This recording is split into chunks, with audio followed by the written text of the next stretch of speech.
I call this special meeting of the Land Acknowledgement Statement Advisory Committee meeting to order at 6:30 p.m. Now we have the Pledge of Allegiance led by Commissioner Jennings-Nunez. If you could please place your right hand over your heart and begin. I pledge allegiance to the flag of the United States of America and to the republic for which it stands, one nation, under God, indivisible, with liberty and justice for all. Great, thank you. Danielle, please call the roll. Councilmember Menchaca, absent. Councilmember Pooh. Here. Commissioner Jennings-Nunez. Here. Commissioner Brenhall. Here. Commissioner Lubicic. Here. Commissioner Maharo. Here.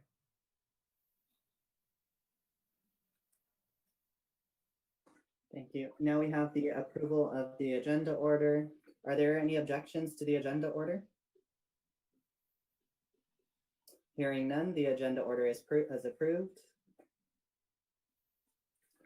Tonight's meeting is live streamed on cable channel 3 and our online platforms. Please email all public comments to Matthew Morales-Stevens, mmorales-stevens@sgch.org, no later than the time the item is considered by the committee tonight. Committees will be read for up to 3 minutes each. Comments received after the end of the public comment section will be forwarded to the committee after the meeting. If you wish to be added to the distribution list to receive committee agendas, please email your request to mmorales-stevens@sgch.org. Now for public comment, this is the time set aside for members of the public to address the LAS Advisory Committee on items of interest that are not on the agenda, but within the subject matter jurisdiction of the LAS Advisory Committee. Pursuant to the Brown Act, the LAS Advisory Committee cannot answer any questions or take any action until such time as the matter may appear as an item on a future agenda. And we do not have any public comments for tonight. Our first action item is the introduction of staff and committee members. I'd like to first introduce Rebecca Perez, our Community Services and Mission Playhouse Director, and I would be turning it over to her now. Good evening, everyone. Good evening, Councilmember Pooh, and good evening, Commissioners. I would just like to do a quick introduction of the staff that we have present who will be participating on this committee, and who any of you are free to reach out to with any questions or comments. And then also our commissioners and our council members who will be participating. In addition to myself, we have Samantha Tiwasart from our, she's our acting community development director and our planning manager, and she's also the historic preservation and I'm gonna mess that up, HPCRC liaison, Historic Preservation and Cultural Resources Commission liaison. There you go. Also, we have Matthew Morales-Stevens, who is Recreation Supervisor and the HERE Commission Liaison. And we have Danielle Adriano, who is our Recreation Specialist and the HERE Commission, the clerk to the HERE Commission. She'll be taking the minutes and creating the minutes for these meetings. In addition, we have tonight we have with us Councilmember Pooh, and as we mentioned, we are missing Councilmember Menchaca. When the council reviewed this item on August 17th, in addition to approving the formation of the committee, they determined that they would like to have 2 council members to act as liaisons to the committee to help not only help the committee along and be a part of it, but also to be learning alongside the commissioners, which I think will be a really great opportunity for the community and for the commissioners and for those council members. So again, I'd like to thank Councilmember Pooh for being here, and thank Councilmember Menchaca for offering to be a part of this. And they will be acting as non-voting liaison members to the commission, or pardon me, to the committee. In addition, we have two members of the HERE Commission. So we have Chair Chastity Jennings Nunez, who is here with us and participating as part of the committee. We have HERE Commissioner Michelle Brenha, and then we have HPCRC Chair Senya Lubicic and HPCRC Commissioner Beatrice Moharo. So thank you all for offering to be a part of this, for spending more time even outside of your commission. I think this is a really important opportunity for our city, and I appreciate all of you being interested in being a part of this and being a part of this kind of groundbreaking committee for our city. So thank you so much. Thank you, Rebecca. So the next action item that we have is the selection of chair. And before we go any further, Danielle, do we have any public comments on our action items? Oh, I think you might be muted, Danielle. We don't have any public comments at this time. Thank you. Can you hear me? Yep, perfect. Thank you. So at this time, we do have the selection of the chair for the committee. Staff will lead the selection of chair for the Land Acknowledgement Statement Advisory Committee. At this time, members will have the opportunity to nominate themselves or a fellow member for this position. At this time, I'm going to go ahead and turn it over to Danielle, and she'll lead this process. The floor is now open for nomination for the selection of chair. Are there any nominations for chair?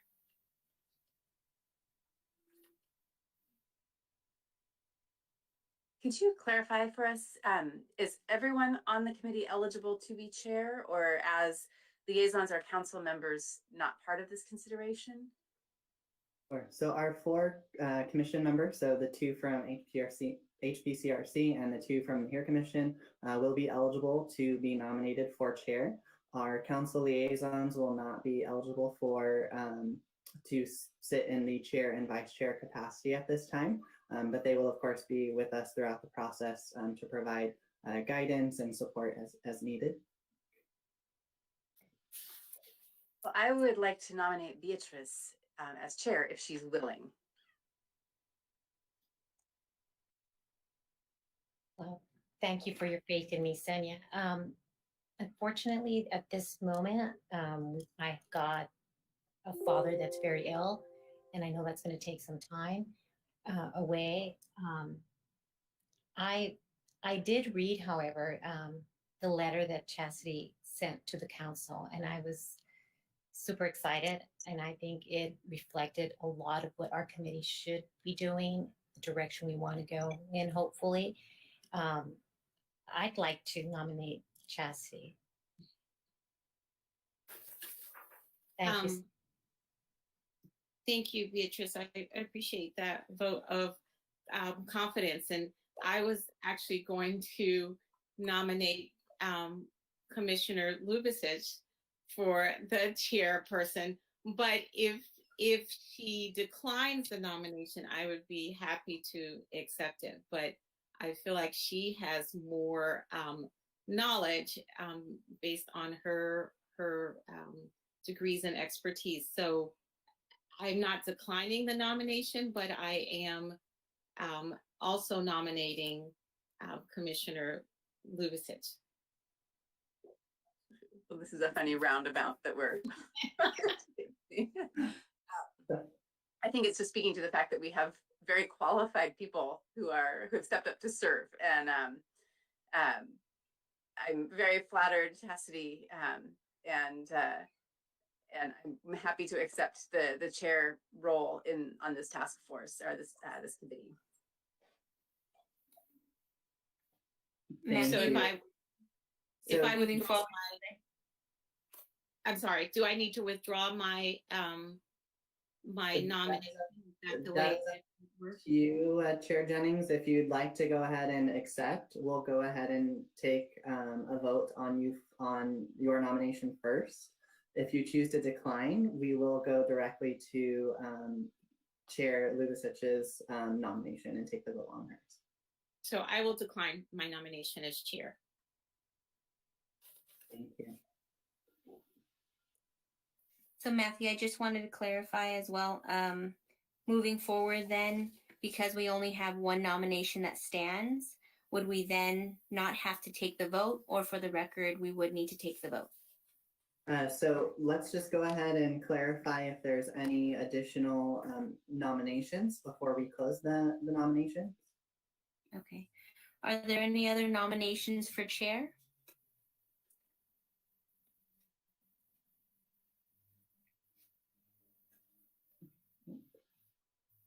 Thank you.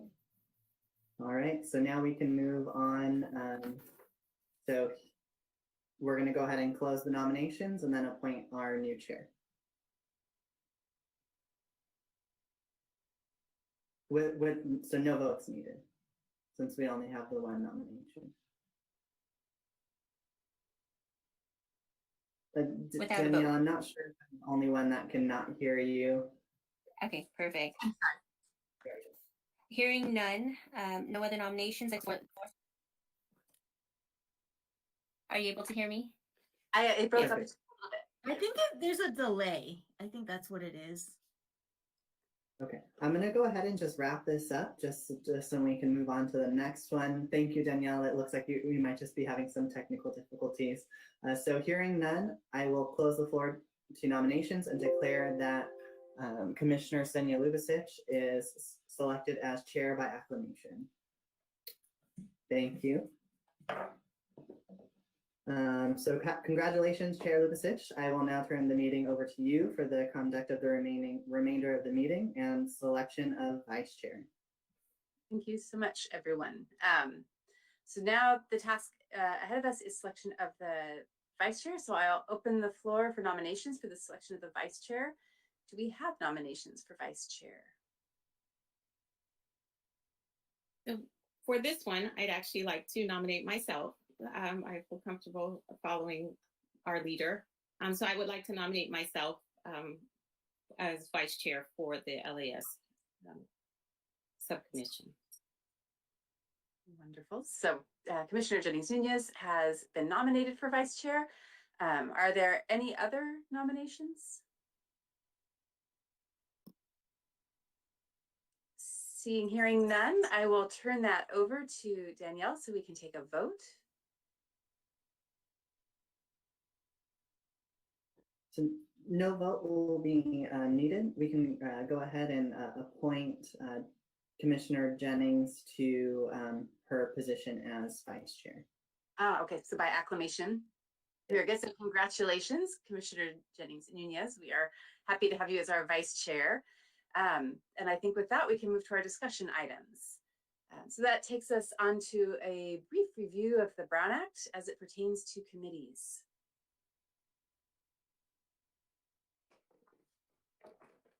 Thank you, Chair Lubasic. So I'll try to keep it as brief as possible. We'll just go over specifically how the Brown Act is going to affect our committee, the Land Acknowledgement Statement Advisory Committee, which I'll try to refer to as much as possible as LAS, so that way you don't have to hear me say it 12 times. But you'll notice it is kind of a different committee than we've seen before within the city. So it combines two different commissions, as well as having two council liaisons. So some things might look a little bit different, but it'll look very similar in the way that it operates to the HBCRC as well as the HERE Commission. The Land Acknowledgement, the LAS committee will operate most like an ad hoc committee in the fact that we don't have a set schedule. So it's not, the first Tuesday of every month. It's on an as-needed basis when we're meeting with the tribal leaders, when we are meeting as a group. If a meeting is needed in 3 days, that's possible. If a meeting isn't needed until another 3 weeks, that's also possible. But we will need to notice the meeting accordingly. So since they will all be special meetings, we are required to notice them at least 24 hours in advance. So of course, the more notice we can give the public, the better. So we will definitely try to do that. All items must be agendized as well. So the agenda that you see tonight will be the similar format or the same format that we're going to be using moving forward. And the more discussions we have about agenda items being included on future meetings during that previous meeting, the better. That will enable us to have a productive meeting, as well as ensure that everyone is on the same page and in agreement with the items that are included on the upcoming agenda. With that said, that is my brief introduction on the Brown Act and how it relates to our committee. If anyone has any questions, I'd be happy to answer them. Are there any questions from our members for Matthew? Matthew, similar to the commissions, how many participants on the committee can, I guess, meet or discuss before we are in violation of the Brown Act? Sure, that's a great question. So since there's no resolution that states what a quorum is for this, I'm not sure, Marilyn, if you have a direct answer on this, but I would venture to say that it would need to be less than 2 in order to stay within that. So in essence, if it were the 2 HPCRC members that met separately, or if it was the 2 chairs of each commission that met separately, then that would be acceptable. If that's in contradiction to anything that Marilyn or the city clerk's office has, feel free to speak up. Yeah, I would refrain from meeting with more than 2 members. I would refrain from meeting separate from this committee, period. But if you have to, definitely no more than 2.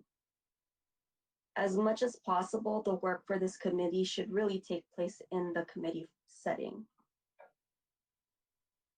Excellent. Thank you, Marilyn. Any other questions? And then Matthew, I believe I skipped over a public comment on this item. Did we have any public comments for the review of the Brown Act? Thank you for catching that in. No public comments. All right.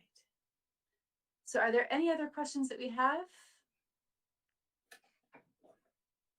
All right, then we can move on to item B, purpose of the LAS Advisory Committee. Excellent. Again, I see there's a notice for public comment. So do we have any comment on this? No public comment. All right. Matthew, I'll turn it to you. Thank you, thank you. So again, I'll try to keep it brief. I'm sure if you're sitting on this committee, you already know how, what, when, why, and where. But for the general public that might be listening, we'll go through it just on, we're starting off fresh and start off on the right track. So the development of the committee was brought to council at the August 17th meeting. And it was passed with the addition of 2 council liaisons. So it was passed with 2 representatives from the HPCRC and 2 representatives from the HERE Commission, with the addition of the 2 council liaisons. With that said, it is important to note that since there are multiple members from different legislative bodies, i.e. the HERE Commission and the HPCRC, that's why we are now subject to the Brown Act. Beyond that, it will allow us to meet with the tribal leaders. It will allow us to have in-depth conversations, develop the land acknowledgement statement, because ultimately the sole purpose of this committee, since as I stated before, it is most like an ad hoc committee where it's here for a specific period of time. Once we've completed the development of the land acknowledgement statement and proposal, then essentially the committee will dissolve. The sole purpose is to every single meeting work towards the goal of creating the statement, and then we're done from there. So that is the purpose. That's why we're moving forward. And we appreciate council's blessing in allowing this to move forward. And we hope we make this process as expeditious and efficient as possible.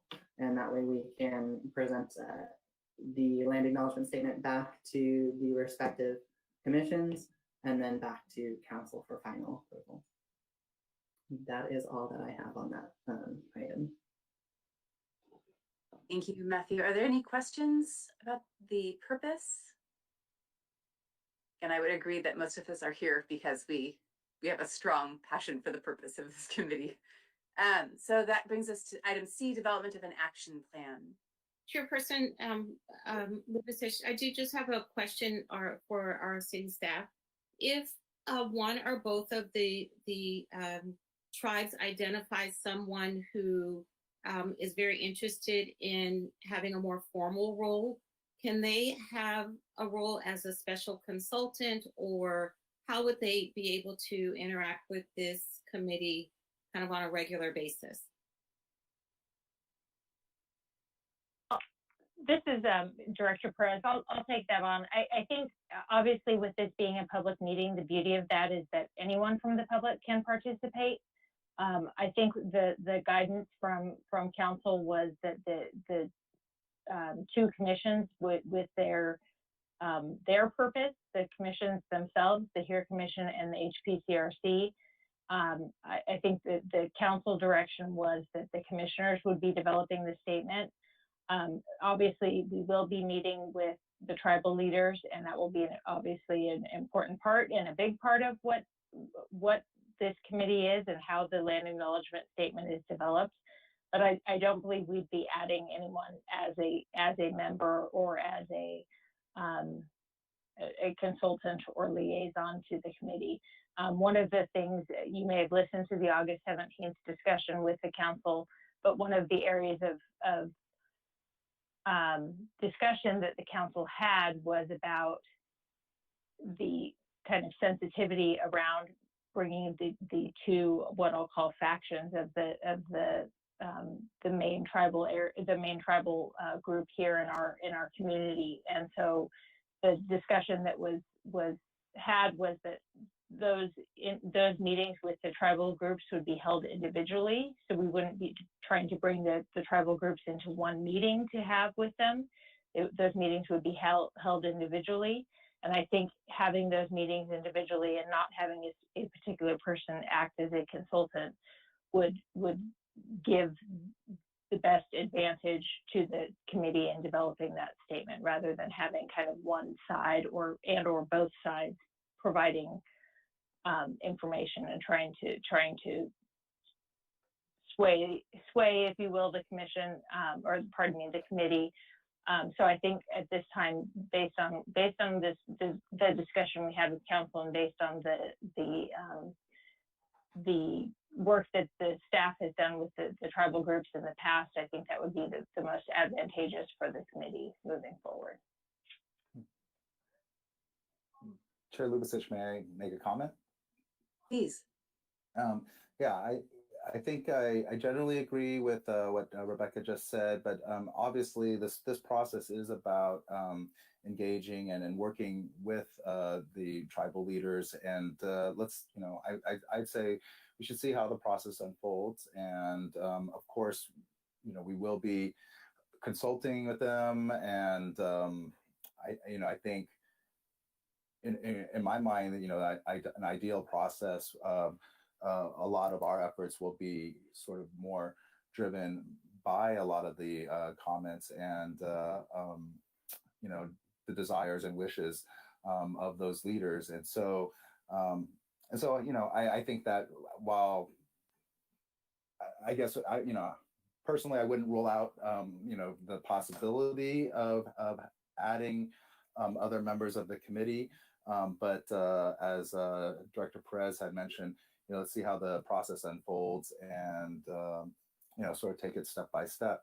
And I did also just want to say that how pleased I am and how pleased the members of the council are that the HERE Commission and HPCRC brought this forward, something that is probably long overdue. And again, another blind spot that, as a city, we've never acknowledged. So I think that, again, as an ex officio and non-voting member, I just feel honored and pleased to be able to be part of the process and to learn alongside of you. And I think it's not as much about providing guidance as it is also like as far as the role of the council members as just being a liaison to when the ultimate statement is brought forward and hopefully adopted by the full council. And perhaps having the benefit of utilizing relationships if and when that might become necessary. So just hope to offer my service, and I think Councilwoman Menchaca feels the same way. So thank you. Thank you, Councilman Koo. Any other questions or comments about our purpose? Samantha. Yes, Madam Chair, members of the committee, and also similar to other city projects, any member of the public is welcome to provide written comments directly to city staff, as well as following along with the agenda and providing public comments and calling into the meetings as well. So public participation from any members of the community is welcome at all stages of this process. Thank you. Any other comments or questions on this item? All right. Thank you, everyone, for those clarifications and information. That's very, very helpful. So I believe now we can turn to item C, development of an action plan.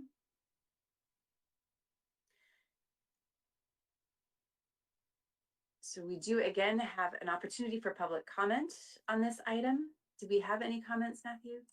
We do not have any public comments. All right, then I'll go ahead and close public comment on this item, and we can begin review of our action plan. Okay. So just a brief introduction as to what was included. So in the agenda packet, there was the proposed Land Acknowledgement Statement Advisory Committee action plan.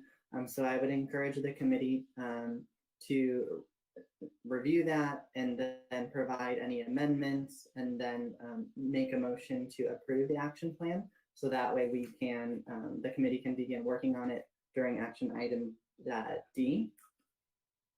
So briefly, some items under the proposed action plan would be what the first item is, the first meeting. So literally what will be discussed during action item D. And then the meeting with tribal leaders, that might be a section where you would like to expand on a little bit as far as what the goal is there and how you'd like to go about that. So that might be something to consider. And then the last one is meetings to develop the land acknowledgement statement.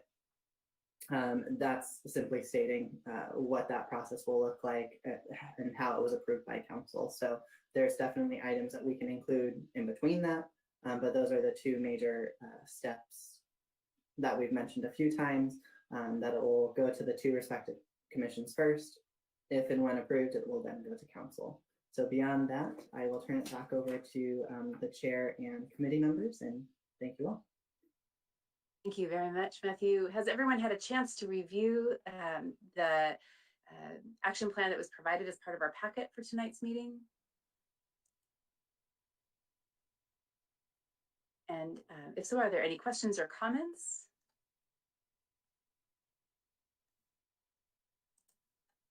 I haven't had a chance to review the whole plan. I'm traveling, and so didn't anticipate being on the meeting.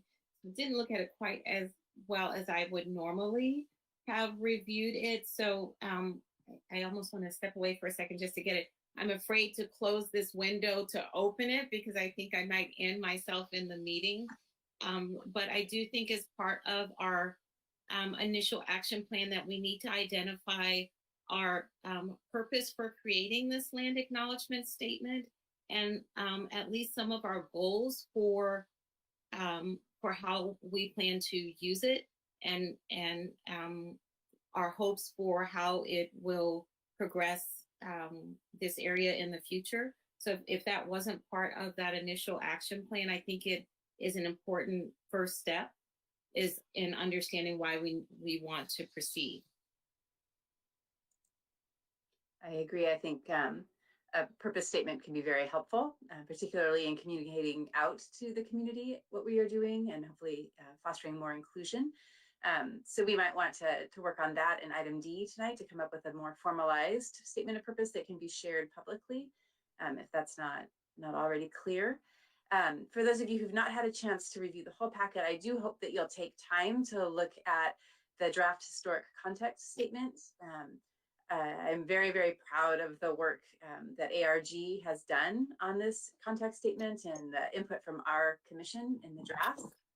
And I am particularly proud of the portion that's being shared with you. And I hope that if Commissioner Maharo feels like speaking, she made some very, very good points to our consultants about this portion that I think does speak very directly to our purpose. Traditionally, prehistoric contexts are not a full statement. And I think that our context statement is unique because we asked for that. We asked for the Native Californians, the indigenous populations of this area, to be represented as a context statement and to give a more fleshed out history and story to their contribution to the region and the city. And in her feedback, Commissioner Maharo had pointed out that this is not a context that ended, that our indigenous and Native Californian populations have persisted and are still a part of our community. And I hope that our full document captures that and provides us some good traction in terms of being able to acknowledge more completely the presence of Tongva, Gabrielino, and Quiche tribal groups in our city. So it's not a long read. The whole context statement it is, but this section is really a very good history of the contributions, and I hope other members of this committee can take a look at that. As far as some of the other items that were lined out that we might want to consider tonight, I have said from the start that my mantra in this is the same mantra used by the Americans with Disabilities Act pioneers, not about us without us. And so the input from tribal leadership is fundamental. And I think it would be very helpful to think of questions that we might want to ask as we prepare for meetings with different tribal chiefs and elders. And I would hope that we cast our net very broadly. It seems that there's quite a number of people that we can be reaching out to include in this discussion. And I think we get a better statement and a better result if we reach out broadly. So thinking through some of the questions may be a good task for tonight. Is there anything else other members of the committee would like to contribute to an action plan?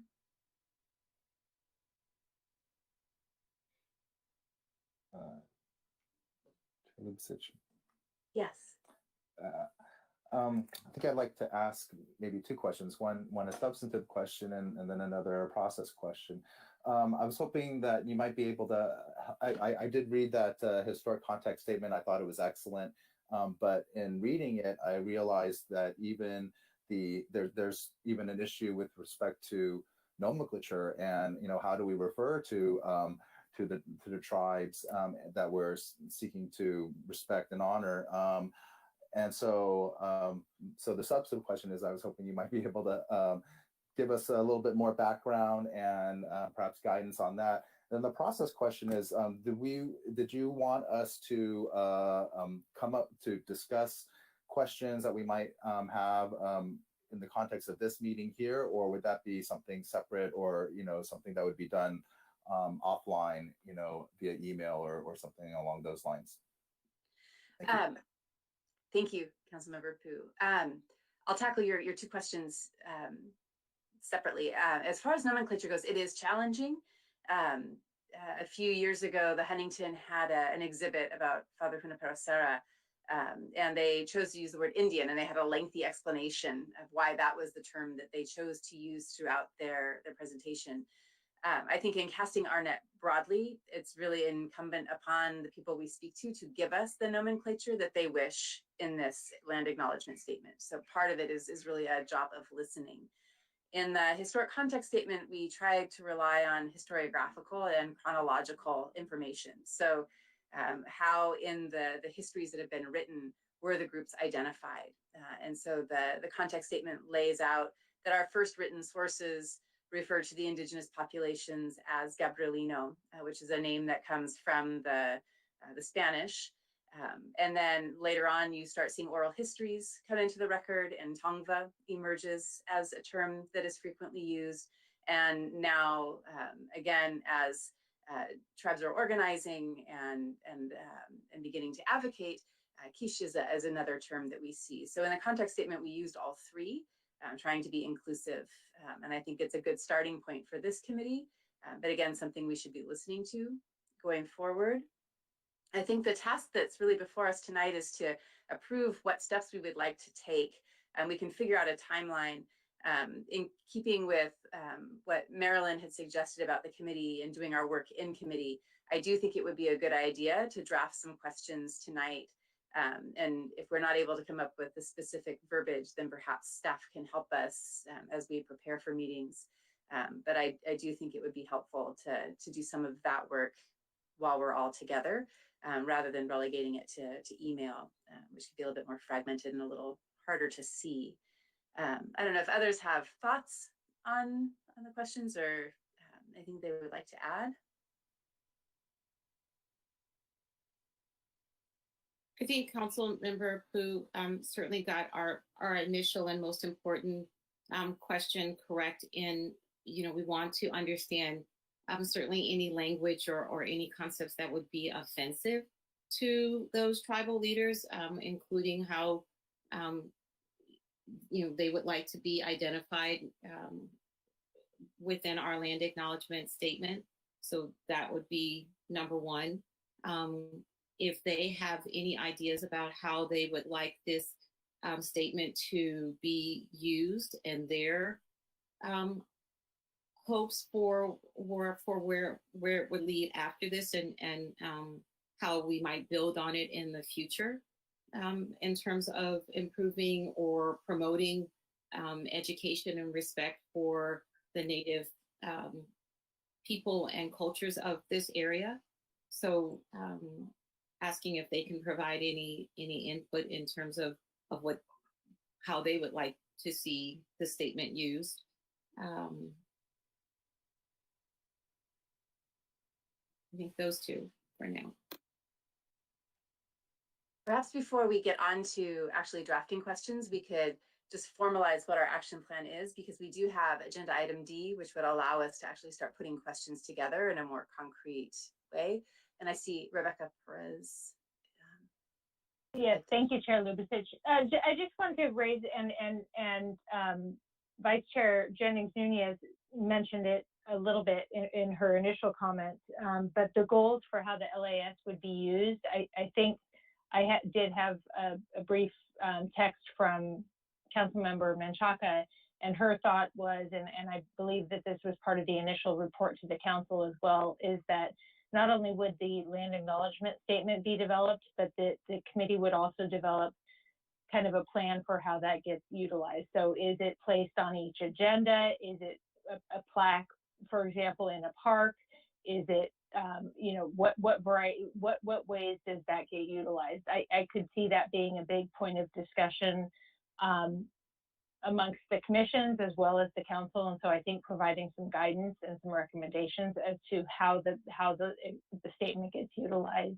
And that can be a point of clarification even with the tribal groups as to how do they see this being utilized, and how do they see this being put out to the community essentially. So I just would want to make sure that was addressed as part of the plan as well, the action plan. Thank you. That's a very important point.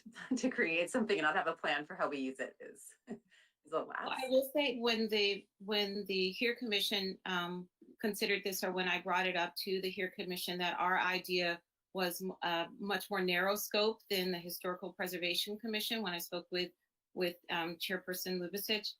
And our initial goal was just to have it become part of our regular agenda that it would be read before each meeting. We had not really even branched out to beyond the Hear Commission meetings. We were just considering our Hear Commission meetings, but I think it would be ideal if it could become a part of the permanent agenda. So just like our pledge, it would be part of the agenda for all of the city meetings, so city council and commission meetings. And I think the Historical Preservation Commission, the Historical Preservation Commission had some additional goals in mind in terms of it being used in a wider way throughout the city. Is that correct?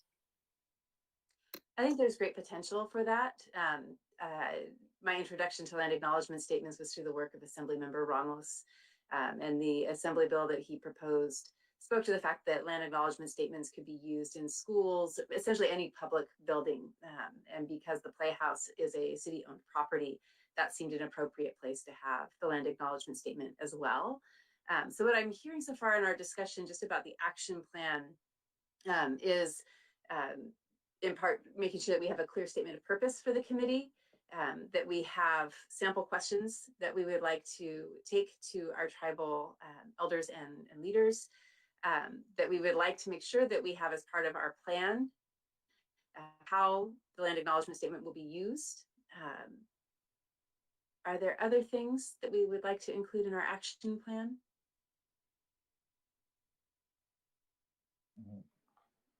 Madam Yes. Chair? We could also just discuss who our stakeholders are, because I think they're a little bit different depending on how the land acknowledgement statement is going to be used. Again, for our Hear Commission and just making it part of the agenda, I feel like those stakeholders may be a little bit more narrow than when we're talking about posting this on signage in city buildings or throughout the city. So kind of identifying those stakeholders so we can make sure that they are included as we're developing this, or not included, but at least considered as we're developing the statement would be important. So I saw that you wanted to add something, Councilmember Pooh, but just to sort of recap and keep my list going in my as I'm tracking this, meeting with tribal leaders and elders, but also with opening a meeting maybe to other stakeholders, community stakeholders. Commissioner Jennings-Nunez, is that something that you think would be part of the action plan? I do definitely think as we get to a point where we have started to develop, to compose an actual statement, that it would be really important to provide other stakeholders with an opportunity to directly provide input, more so than maybe even just a meeting, but being able to write in as part of public comment, but giving those stakeholders really an opportunity to provide their input on that statement. Yes. Thank you. And then Councilmember Pooh, I want to come back to you. Yes, thank you, Madam Chair. I think I agree with that, and to me, many of these issues, as I mentioned before, I think would be driven by the feedback that we get from the Native Californian leaders in terms of how it'd be used, how they would, prefer to be identified. But the one thing that I also wanted to suggest is, providing at the beginning or somewhere, in each of the meetings, just an open-ended opportunity for them each to share their histories and stories. I mean, it's not something that could be necessarily encapsulated in one meeting or even in a half hour or an hour. We're talking about thousands of years of history. But I think that for me, what's important is also about, our own understanding of what that history is. And as the historic, context statement says, it's a living history. We're not talking about just the past. It's, and so it also incorporates, includes then present day and the future. And so that to me is, I think, something that I would find not only extremely interesting and but also I think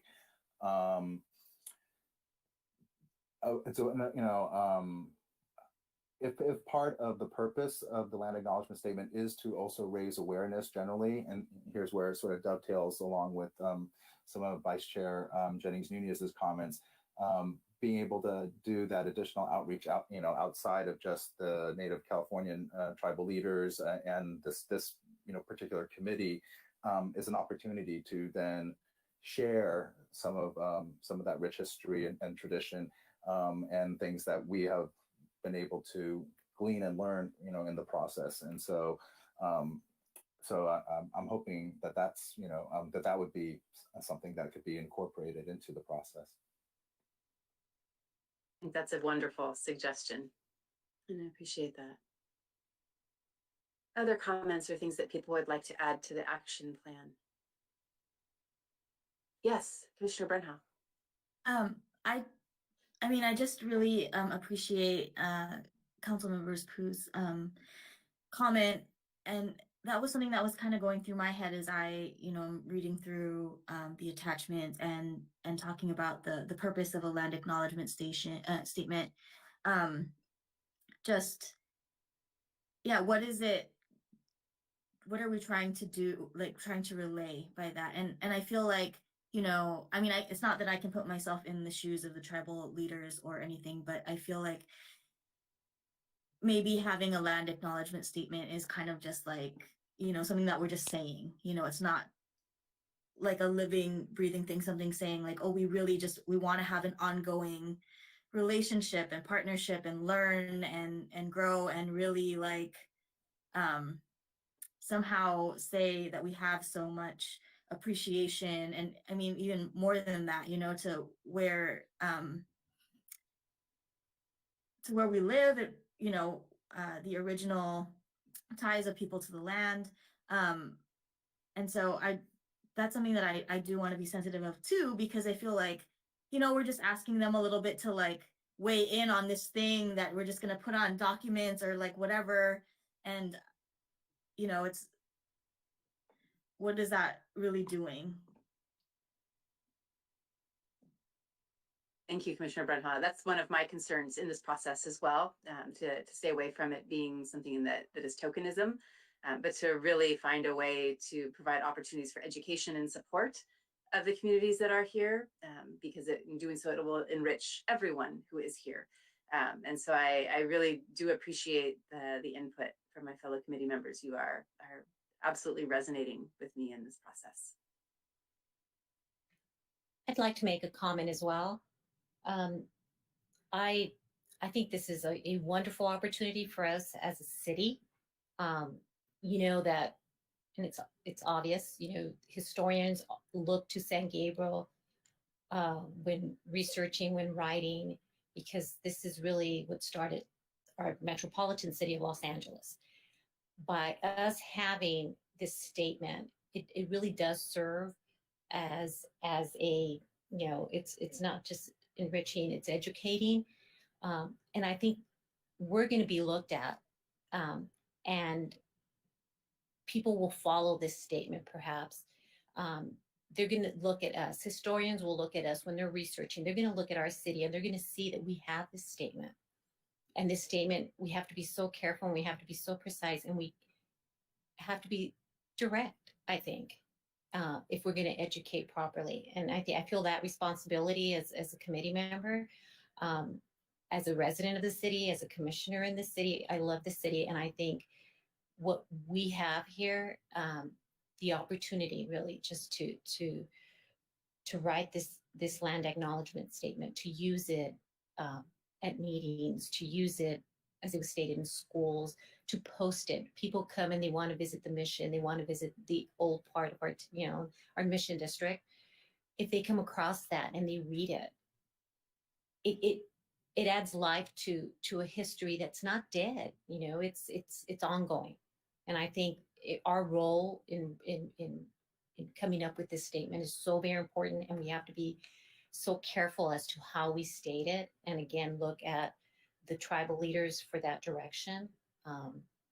And yeah, that's actually quite important, I think, for our committee. Thank you, Commissioner Maharo. Any other comments on our action plan? If I may just ask one quick question, potentially if the committee decides to add just a section that's outreach plan or an outreach development of outreach or whatever that looks like into the action plan. That way it's still broad enough to where further discussion can be had, but you're not tied down to a specific plan just yet. And you can use future meetings to discuss that.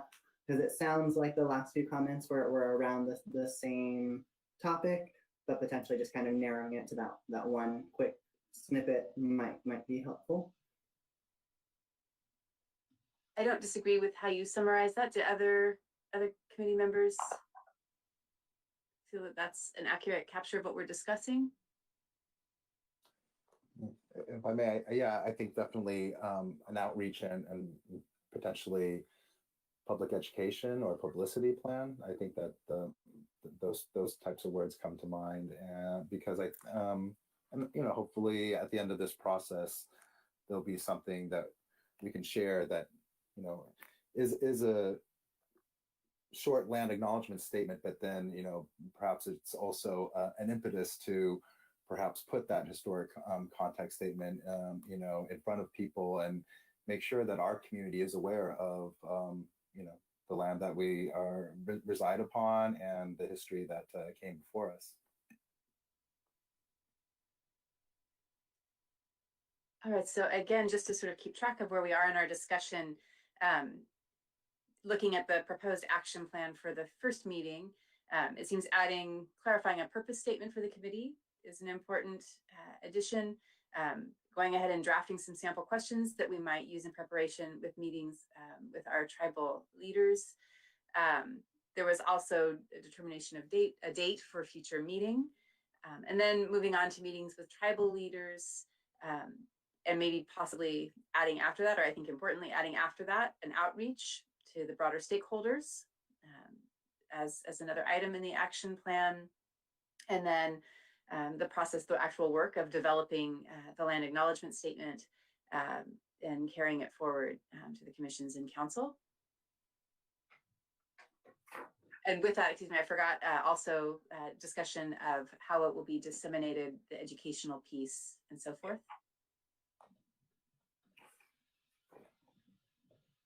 Is everyone comfortable with that summary? Agreed. Yes, thank you. All right, so then I think what we actually need to do is hold a vote and accept that as an action plan. Am I correct? Matthew and Danielle, I'll let you hold me. Yes, if we had someone make a motion for approval, if everyone's fine with the amendments that you stated. May I make a clarification? But I'm not a voting member, nor am I authorized then to make any motion. But it occurs to me too that that there could be the need for more than one. It's not just like one meeting, with each tribe or tribal leader. So I just wanted to suggest that allowing the committee the flexibility to have as many meetings as it's sort of appropriate or necessary to come up with something that is respectful and supported by all the stakeholders involved. I agree wholeheartedly. So we can make meetings with tribal leaders, plural, in our action plan. All right, so with that, I would love to have a motion from a fellow committee member if we're comfortable with the action plan as amended. I can motion to approve the action plan as amended. Thank you, Commissioner Warnock. Do I have a second? A second. Thank you, Commissioner Jennings Nunez. And then Danielle, could you call for the vote, please? Thank you, Chair Lubicic. Chair Brenhall. I'm sorry, Commissioner Brenhall. Aye. Commissioner Maharo. Aye. Vice Chair Jennings Nunez. Aye. Chair Lubicic. Aye. Motion passed by a vote of 4 ayes, 0 nays, and 0 abstentions. Thank you, everyone. So that brings us to item D, which is to begin working on our action plan. So going back to what we've just voted on, that puts before us clarifying a purpose statement for the committee and also drafting some questions that we might like to ask in preparation for meetings with tribal leaders.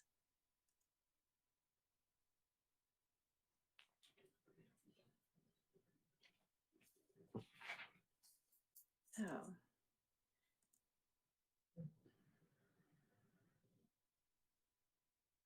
I certainly think that part of our purpose in the last land acknowledgement, and Councilman Fu kind of touched on this a little bit, is that, you know, it goes beyond just the land acknowledgement, that we're really trying to encourage people to respect and to learn about and to understand more about the Native people of this area and of the area around us, and, you know, really the Native American culture and people essentially, you know, when Europeans got here, you know, their whole culture was extinct, attempted to be extinguished.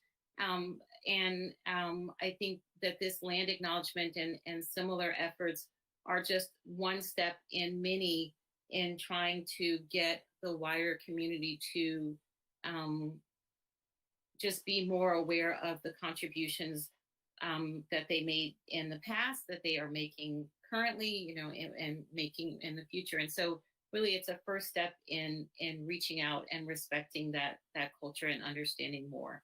That's, I think, where the HERE Commission is coming into play.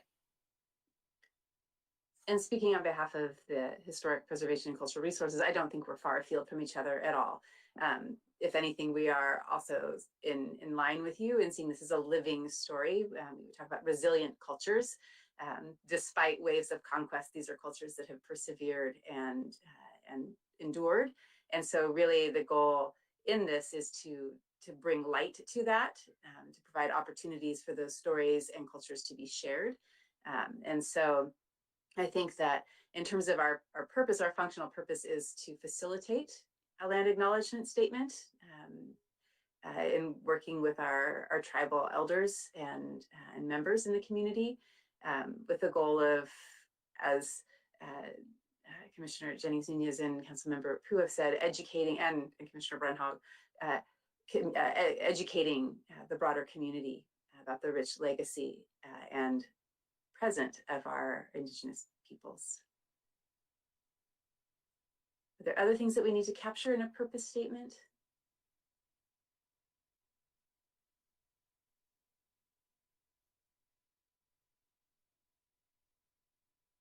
I would say if we can put something along the lines of acknowledging the original inhabitants of this land, and this, you know, probably goes to the language that we'll ultimately use, but really that is one of the goals of the land acknowledgement statement, to identify those groups and to identify those groups and to acknowledge them. Mm-hmm. Agreed.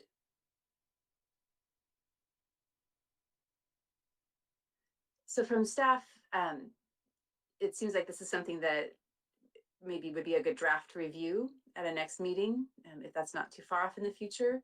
I'm not sure exactly how the process on that would work. It seems that it would be good to have it in print so that members of the community who might want to weigh in have the opportunity to do so.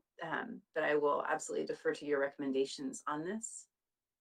Excellent. Thank you, Chair Lisich. So it does sound like maybe the next meeting would be best used to fine tune a purpose statement, to fine tune those questions. I mean, we can of course continue the discussion now, but to come back with a written draft, as you stated, that will be included in the agenda packet.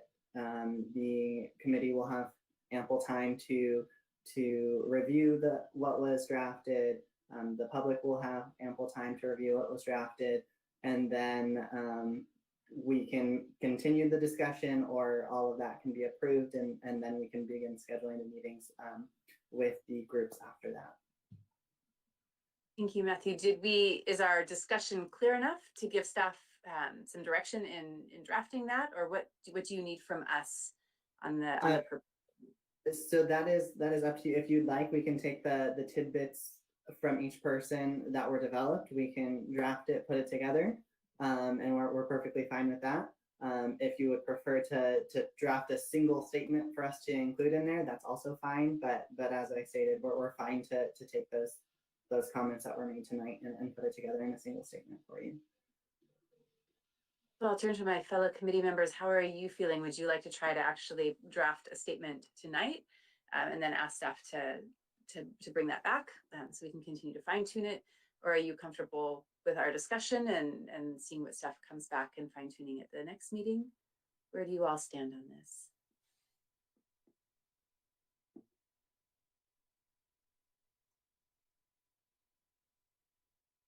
I'm comfortable. Oh, go ahead, Commissioner Brenha. I just like to feel silence. So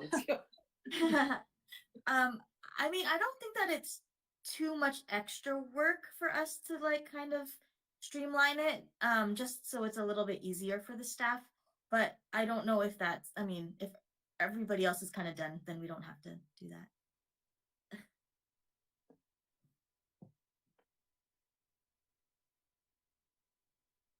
You're on mute, Madam Chair. I apologize that I had unmuted. I'm such a person who favors the written text. I see things better on paper. So sort of seeing it in our discussion is a little harder for me. But in terms of tracking the discussion we've had, I think Vice Chair Jennings Nunez's specificity about the First Peoples. So speaking specifically to acknowledging the original inhabitants of this land. I personally feel that it's important that our role is one of facilitating, that we are helping the members of the community bring the acknowledgement they wish into fruition. And from Councilmember Pooh and my other fellow committee members, I heard the importance of education and the persistence of the culture of bringing these stories and cultures past, present, and future to light. Do sort of those three elements give us something a little bit concrete? The teacher in me is wishing for a whiteboard desperately. I'll just say, I on behalf of staff, I think we can re-listen to this meeting. We can pull something together, and I agree with Chair Lubicic that I think being able to pull that together and draft something, and whether it's on a whiteboard or whether it's on a computer and doing that, I think that would be beneficial for staff to be able to pull all of that together. So that'd be my thought. Matthew, you can override me if you've got something pulled together already. But I think rather than trying to develop that fully tonight and make it sound succinct and get agreement, especially if we are also trying to draft some proposed questions that would be used in discussion with the tribal leaders, I would suggest that. Yeah. And again, what I would add also is that if any additional thoughts come to your mind, again, feel free to email staff. And since it will be made a part of the record and it is a draft, if something else comes to mind, feel free to email those additional thoughts and comments to staff so that it can be incorporated into the report and made a part of the agenda. Thank you very much, Sam and Rebecca. So are we all right then having this come back at a future meeting? Wonderful. So then maybe we should start drafting a few ideas of questions that we would like to ask. I think a really important one, first one is, do you want a land acknowledgement statement? And making sure that we are acting in partnership with tribal elders and leaders.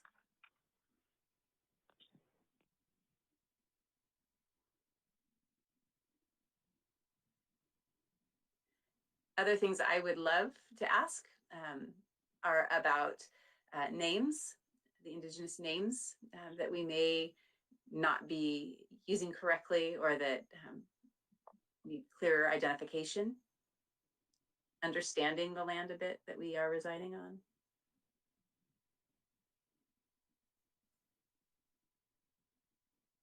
we can also ask if they have created any land acknowledgement statements prior to this that we might be able to review. And I would like to know if, since we do have kind of two large groups, are they opposed to using the names that each one has identified in the same land acknowledgement statement? Hope that won't be a problem, but I would like to understand their feelings around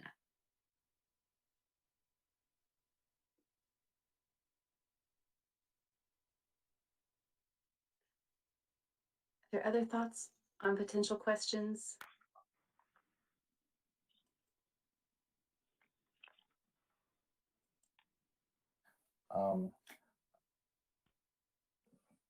I think, I was thinking just now about issues around language and whether or not, the different, different peoples, original peoples of this land even share the same language, or how we might be able to also incorporate that.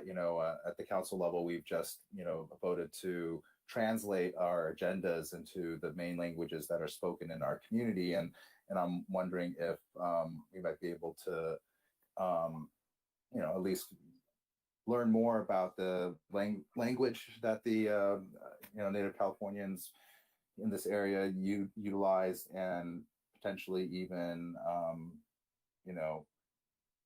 if we're able to move it along to that place where we have a statement, have that also be in those native languages as well, that can be shared and utilized. So anyways, but of course, before getting there, I feel like, myself personally, and I don't know, other members of the committee, have to just even learn a lot more about, what language is spoken and how it's utilized, and if there are differences and so forth and so on. So, I mean, that's a whole, it's a lot of other questions that once you unpack it. So that's my comment. It is, and I think what you're getting at, Councilmember Pu, leads into some of the other questions I would like to ask. Are there programs where the Indigenous languages are still being taught? Do you have traditional crafts, arts, traditions? What are the ways that the different tribes are keeping their heritage and passing it on to future generations? I would like to know some of that. And I think it's important as part of an educational piece to be aware. But in that, I think we'll be able to learn a great deal. I hope we can learn more about the language and important places, people, to the populations that have been here. And hopefully we can also find out more about whether there are any tribal members who are still living in the San Gabriel area. I don't know what the population is like actually in our city at this point, and how we might be able to support that population and help them to thrive and to share with the wider community if there are members who are present in our city at this point. Just as a side note to that point, the Smithsonian museums are doing a collaborative consortium, not this weekend, but next, and have reached out to several of our community members as participants. And I believe it's an online streamed event that's free. But I know that several of our community members really enjoyed being a part of the process of that symposium. And I'm happy to pass along links that I have to staff that can be shared out with the committee.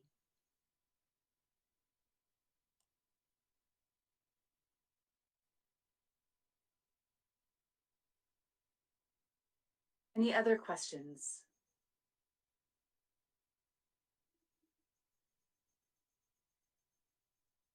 I think it's important also for us to ask, it's always stressed that, when groups who are people who are not part of whatever group we are interested in supported, try to be an ally, that we do the work ourselves. What work do they feel that we need to do to participate in this process, so that we're not just going to them and saying, can you teach us, can you explain all of this to us, but that we really have taken the time and the effort and energy to go and do some of this work ourselves. So I have to say that I'm a little lost in terms of what I need to go and investigate and learn. So if they, whoever we meet with can help me with saying, you should understand this, or you should, put in the time and effort to read about, whatever they identify, that would be helpful for me. Absolutely, I agree with that. Yeah, you were saying, is this the attachments that we had were a part of a larger document, or is that the what is that called? The content I think for the ARG's contact statement. Is there there's actually a link up on the city webpage where you can go and see the draft of the historic context statement in its entirety. We have, you'll have to correct me, Sam, if I mistake this, 8 contexts now with the added prehistoric context. So we're a little unique in that sense. A context statement is really designed to track through the built environment of a city. And so we're unique in that we've asked for a context statement on a time period and population where there are not significant remnants of their built environment that remain. And so the piece that you have is the very first context statement, but it's followed moving through the mission period, the Mexican period, the Anglo period, and so forth. And it really did try to speak to the diversity of populations as concretely as it could through the city's history. But the full document is available publicly on the website. this part is the main part that's kind of focusing on the indigenous people of the area, though. Right, this is where they had the focal point. And then they are, of course, a part of the entire context statement, but fit within the larger movements, the waves of conquest and migration. I would also like to ask what are present day challenges that they face, like right now in this area?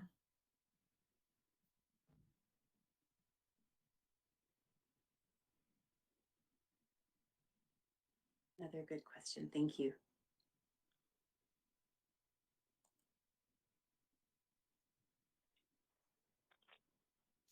We may also consider asking how, if we're going the route of educating people, maybe not necessarily in the actual statement, but just for the sake of education and knowing how or where one can turn to support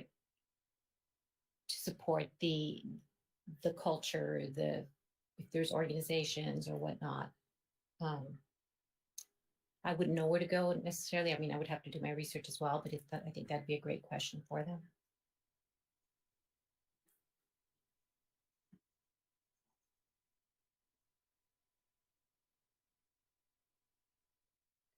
Does everyone feel comfortable with that as a good starting point? I'm assuming that many of these meetings will be much more discussion than interview, and I hope that from that we will get good questions out of interacting and engaging with our community. So if everyone's all right with that, we can bring those back and sort of refine them as we start getting towards scheduling. But I do think it would be a good idea to look at calendars and see when it might be feasible to meet again, to review the purpose statement, to look back over our questions and continue our work forward.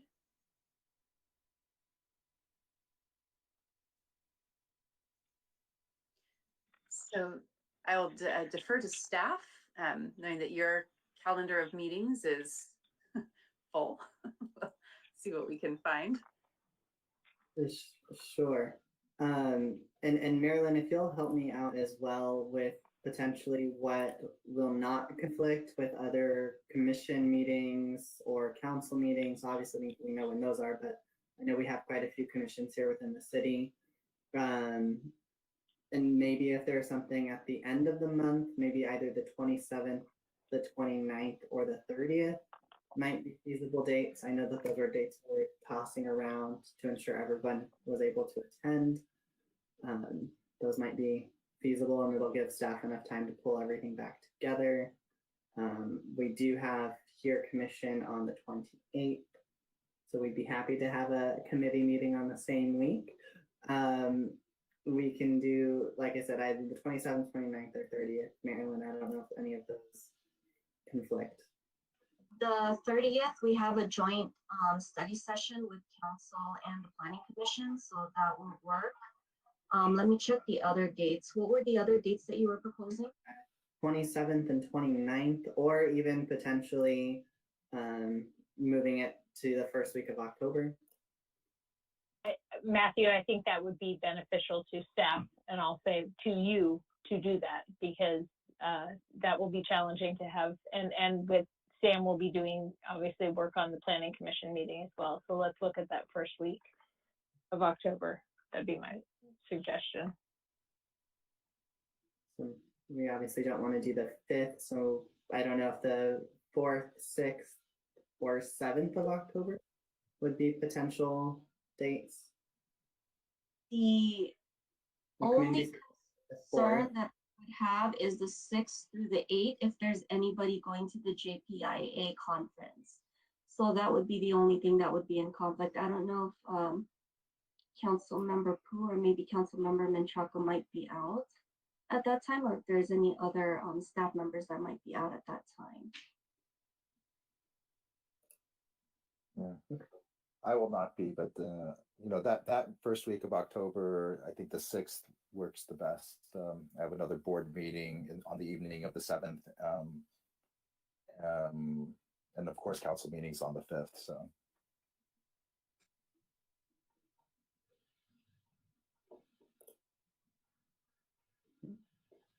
On my And then- side, 4th or 6th is fine. I can do either of those days.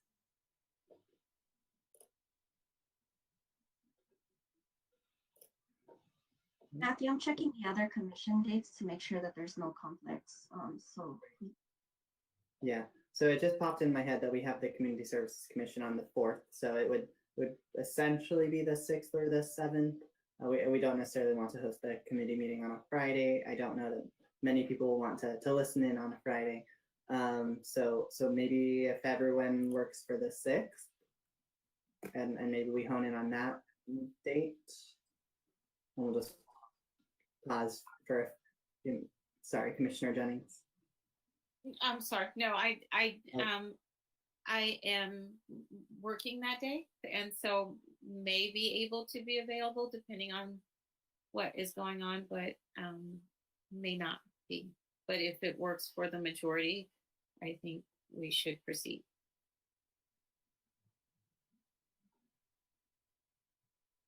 For others, is that a potential date that we could tentatively hold?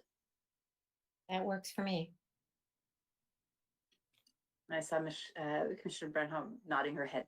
So shall we go ahead and tentatively schedule our next meeting for Wednesday, October 6th?